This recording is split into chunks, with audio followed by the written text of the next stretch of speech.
Hello guys, welcome back or welcome to my YouTube video. I am Foxy Artist, and in today's video I'll be telling you guys how I stopped scrolling and in turn was able to improve my art. Before I start, here I am painting a still life with burnt umber. In art terms, it is called a pick out, or you've probably heard of it as an underpainting. Here I am using this one paintbrush. I don't know the name or the size, but it looks like this. I will link these materials in the description down below. Here I'm using the Winsor & Newton burnt umber, which is probably one of my favorites. And the most important part is Gamsol from the brand Gamblin. This is what makes the paint transparent and is what is used in almost every single underpainting you've seen. So let's get back to what we were talking about. To help this story, I will tell you guys a little bit about myself. I am 18 years old. I have a part-time job. I unfortunately did not go to university, or if you've seen my other video, I did go to university for a bit, but then I had to drop it for many reasons. If you guys want to know why and why you guys should or should not go, you guys can check out the video in my YouTube channel. I have a big family and live in a house that has many farm animals, so even after I come back from work, I have not much time to work on my paintings and on my social media. I work on all my paintings usually at night. Mostly I start from 6 or 7 and sometimes I finish at 12 or even 1 sometimes. I'm telling you this to show you guys that you guys don't need the whole entire day to be able to improve your art. As long as you have a little bit of time, maybe at night, maybe in the morning, it depends on your schedule, that would be enough to improve your art. Other than my job, I do take an online art course, which I've talked about it in my other YouTube channel, so go there for more information. But it is called the Watts Atelier, and actually this is an assignment for that class that I'm painting today. And usually I take the course and work on the assignments for about 4 hours minimum. Sometimes it would take longer. Before I continue, here I'm taking a tissue, and this is also a technique, and here I am rubbing the burnt umber wash all over the place to make it more smooth and so that it won't be too harsh when I paint over it. Anyways, other than art school, my part-time job, and my family matters, I also have a YouTube that you're watching right now, a TikTok, and an Instagram, and soon I will be opening a Shopify and Etsy shop to sell my art, sell some prints, some commissions, and stickers and mugs, all of those things. If you guys are interested, please subscribe and follow to my other accounts and my YouTube, and I'll let you guys know about that soon. So that is my credentials. Here is all I have to do and how I was able to still improve even with all this pressure. Sorry if I'm cutting off a little too much. I just want to show you guys another trick. With this same paper towel, I sort of make it smaller. You can use this, or you can use a cotton pad or cotton sort of ear thing if you guys still use it for that. And I try to wipe down the areas where the highlights will be. And usually it is still wet at this point, so I try to use my tissue. But even if it has become dry, I do end up dipping it in Gamsol and then using that to take off some of the paint and then show the highlights. This will be very useful in the end, and I think you guys, if you guys paint oil paintings, this would be very helpful for you. Enough talking and yapping. I will now go to the actual tips I have to be productive as an artist and content creator. First tip is always in the morning I go to my journal and I write down my to-do list with boxes next to it so I can check mark whenever I finish it at the end of the day. I have the memory of a fish, so this helps me know what I have to get done and what I needed to get done before the end of the day. Tip number 2 is I like to sort of schedule what I want to do in different times. And sometimes scheduling does not help, but for me it does. Like, for example, at 6 o'clock till 7 o'clock, I'll be working on my content creation and making videos.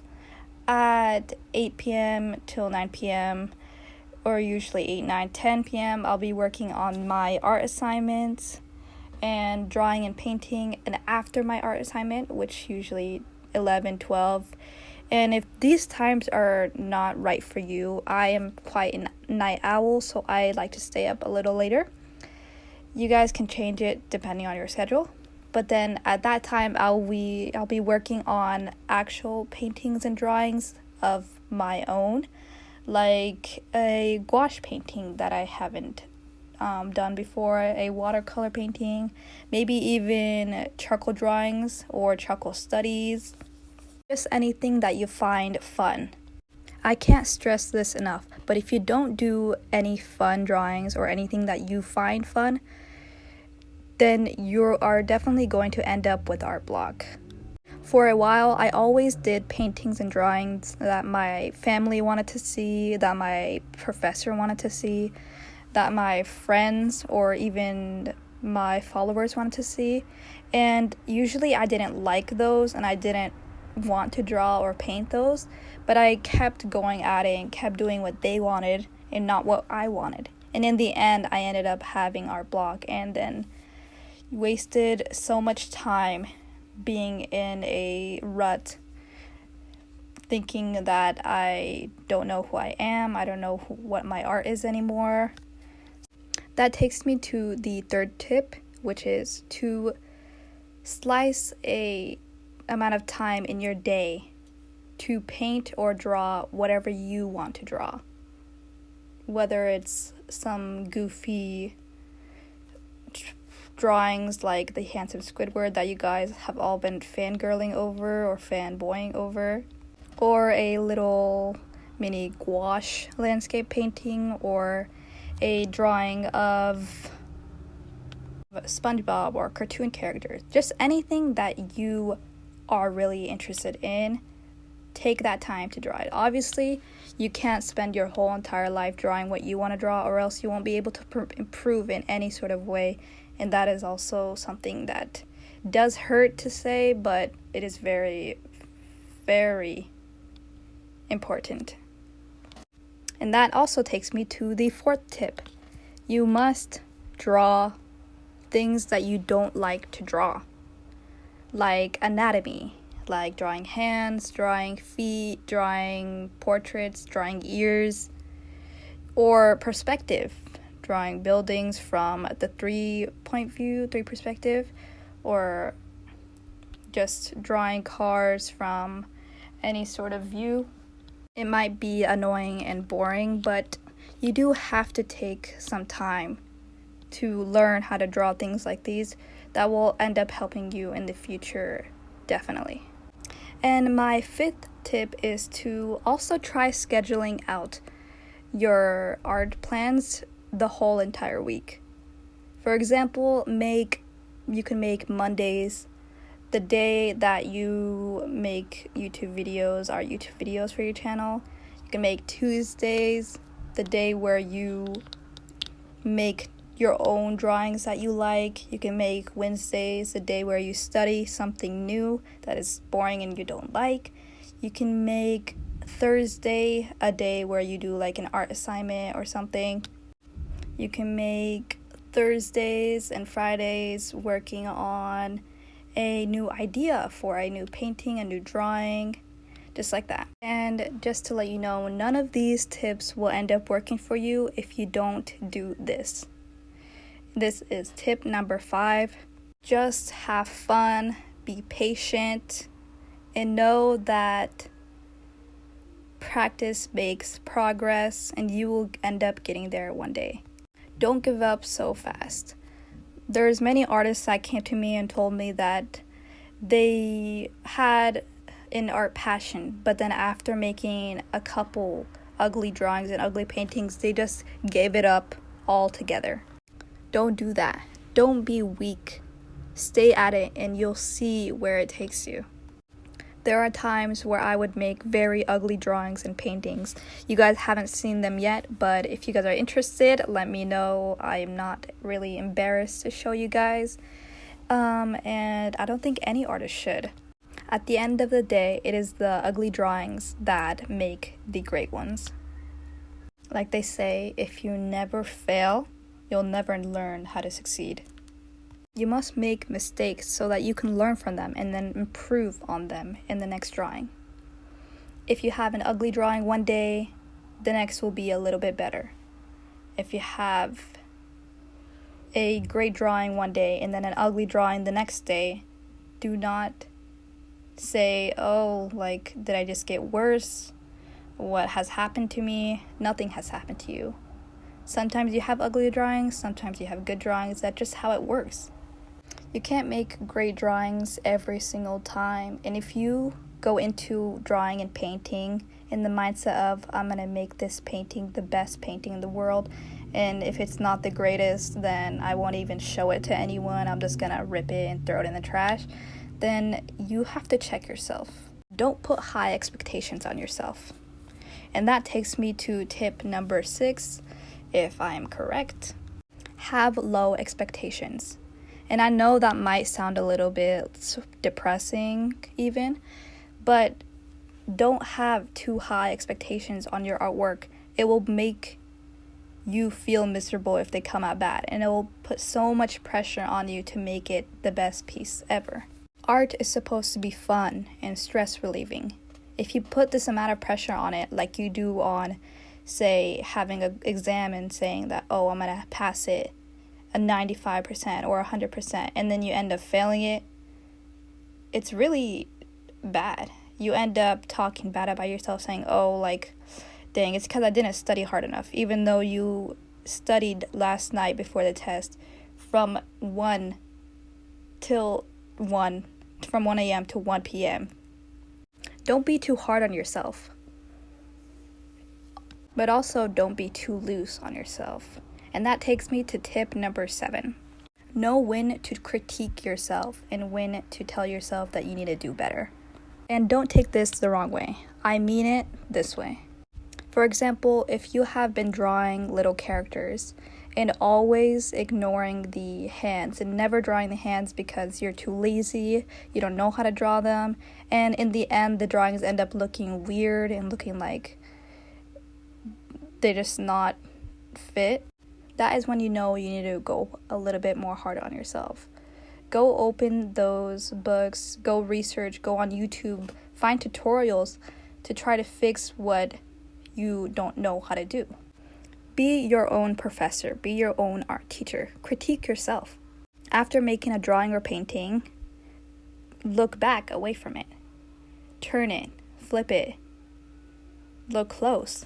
See what you haven't done correctly. See what mistakes you've made, and either fix it at the spot if you can, or take a postcard or notepad and write down your mistakes on there so that in the next painting you can fix those and you can keep those in mind. You can write, the perspective is off, or I painted it too light, I painted it too dark, I drew it too harshly, I wasn't loose enough in my painting, I wasn't blending well. Things like that. Make it a habit to critique your own art. And if you have a trusty friend or family member who is also an artist or has some experience in art, you can also ask them to critique your work if you can't see the mistakes yourself.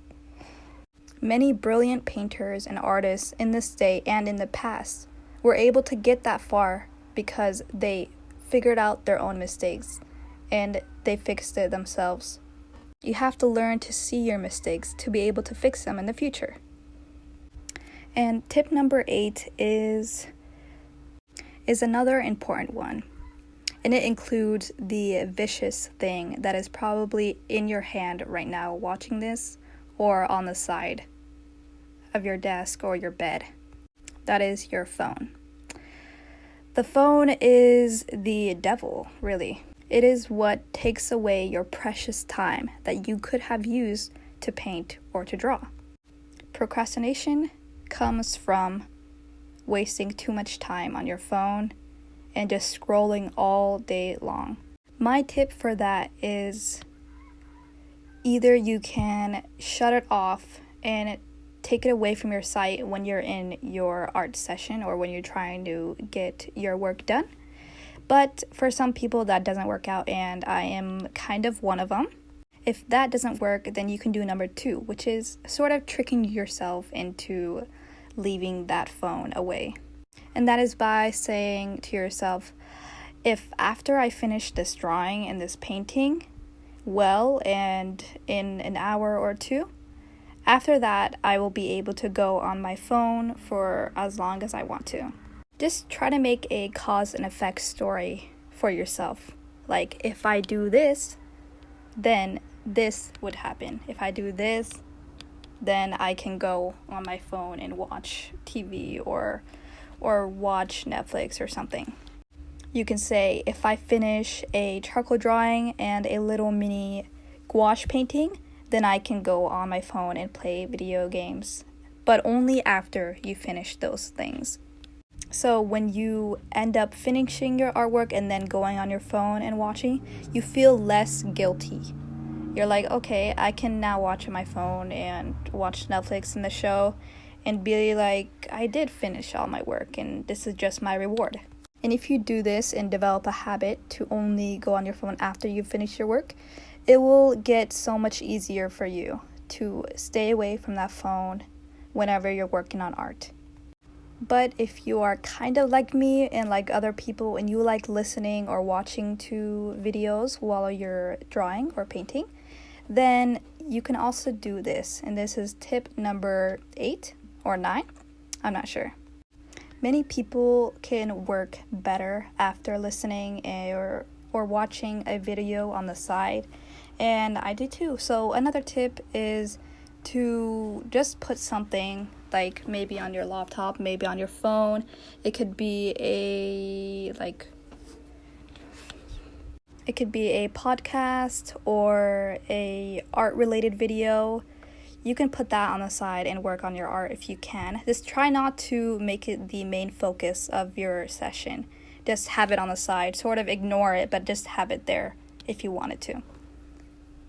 But I recommend to try to watch or listen to art-related things when you're drawing, because that kind of helps you. It motivates you and it keeps you in the right track, the right flow. Like, it's related to what you're doing, so you feel like you're a little bit more motivated to paint it and stuff like that. So I'm not sure what tip I ended up on, 9, 8, or 10. When I watch this back, I'll write it down here. But that is my final tip and the end of the video. If you're here, thank you for watching till the end. I know this generation has the attention span of a rock, and seeing that you're still here, you're probably a special one. I hope you liked the video, and I hope even one tip of all these tips was helpful for you and it taught you some things. I hope this video of me doing an underpainting of a still life was also helpful for you oil painters out there. Just wanted to say thank you all for the amount of love and support on my YouTube channel. I have gained so many followers. And thank you for loving all my unserious drawings of handsome Squidward and Hello Kitty and Olaf, and really I did so much that I can't even remember anymore. But I will soon be making a tutorial on those because it was kind of highly requested by you guys. I'll be making a video on how to draw those guys in suits, which is like sort of a body tutorial, and how to make the little craft, which I posted a tutorial on my shorts, but I'll just include it in the video so you guys have it there as well. So make sure to follow me on TikTok and Instagram, and obviously subscribe on my YouTube. for more content like this and more content that is very weird and different, because I like to do many things and paint with many mediums. Make sure to like and comment what you want the next video to be or what you liked about this video. Also, you can comment what your favorite tip here on this video is, and if you have any tips that would help artists, maybe write that down below as well. Thank you guys, and I will see you guys in the next video.